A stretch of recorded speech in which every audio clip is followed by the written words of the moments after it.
Hello, TJ Tubers.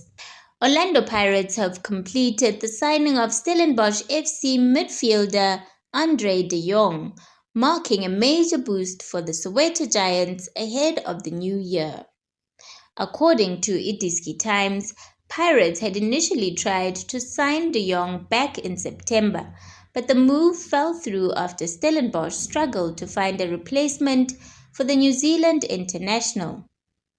However, the Buccaneers returned in recent weeks and successfully reached a club-to-club agreement with the Wineland side, while also finalizing personal terms with the 29-year-old midfielder. De Jong is set to officially join Pirates on 1 January when the Premier Soccer League transfer window reopens.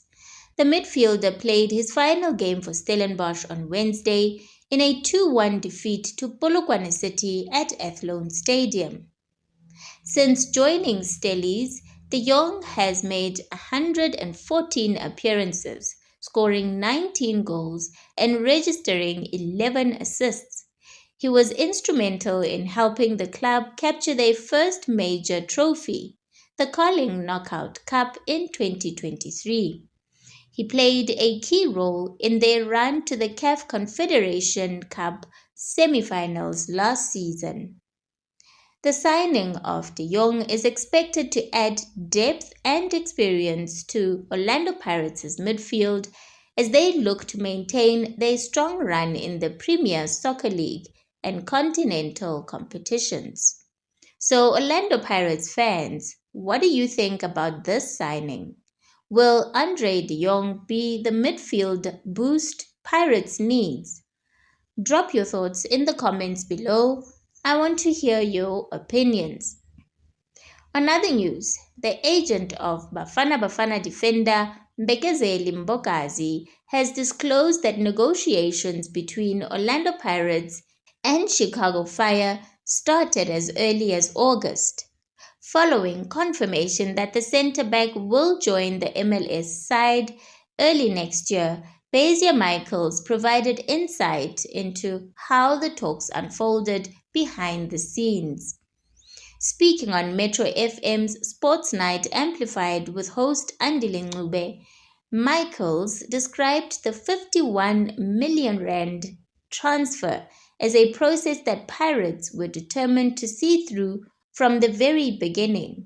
This is something that has been in the works for a while, even before our transfer window closed. The 21st of September, it was definitely not a transaction that could have happened that time. I think there was still so much to get through. This was by no means an easy deal. I remember thinking I might not get this done. But credit to Mpumi Khoza, he said I can't fault this kid as he gave his all here and I won't stand in his way. It was not one of those where you say here's a deal and they say no, we are not entertaining deals, said Michaels. Michaels also addressed questions over why Pirates did not wait for an offer from Europe before jumping to move Mbokazi to the USA. I get it, but once again, I will go back to that point to say I don't think there's one way of handling this. I will give an example. I had a scout from Europe. He offered me 150,000 euros for Mbokazi, and the 150,000 euros, it was the end of our conversation. I unfortunately had the same interaction when I was dealing with Kanyisa. This from Europeans saying that they can't pay more for an African player. I got a lot of inquiries from the agents telling me that they want my player and I should just sign. I was like, hold on, I can't just sign, added Michaels.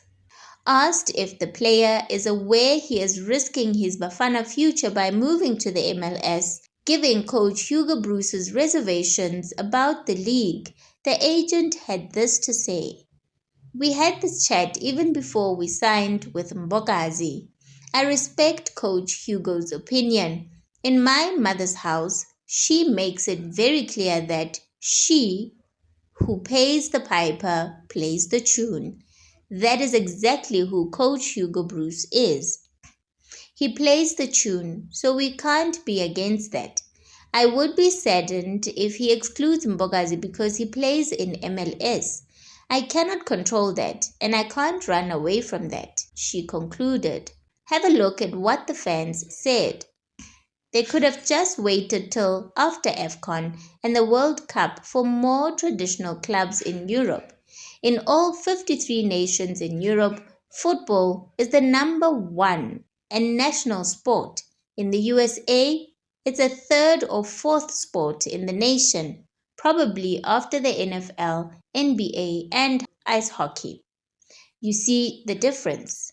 If he had gone to Mexico, that would have been good, considering football is the national and number one sport in Mexico. Europeans don't value us. Imagine 150,000 euros for a player of Mbokazi's caliber. Then some fans call us Prison FC for not releasing players for such ridiculous offers. Mbokazi doesn't even finish a year in professional football. This is huge for him. Remember his value at the time also decide I think Pirates rushed. They should have waited at least after AFCON. Just know an offer is good when Khoza agrees to release the player. He has been in the game for long and he knows real deals when it comes to transfers. They thought they are buying a player from Nigerian league. Baretwaila Masepa Joe. We don't even sell players with that amount club to club within our league. The amount of money that Pirates got for selling Mbokazi to Chicago Fire FC is more than the amount of money that will be gotten by the team that will be crowned as CAF Champions winner. That's why Mofokeng is still at Pirates. These European teams, they undermine us by offering small money for our key players, but Khoza has shown them that we are not desperate. That's the reason we don't have a lot of players abroad. They don't respect African players. And the good thing about SA is that our league is run professionally and is better than others in Europe. If the 2.9 million rand offer was the only one on the table and Pirates rejected, then the club would have been accused for blocking players' dream moves. Clubs that want Mofokeng must make suitable offers and he will move. If not, he stays. It's that simple. Thank you so much for tuning into this video. If you haven't subscribed yet to this channel, please make sure to subscribe and give this video a like. Thank you.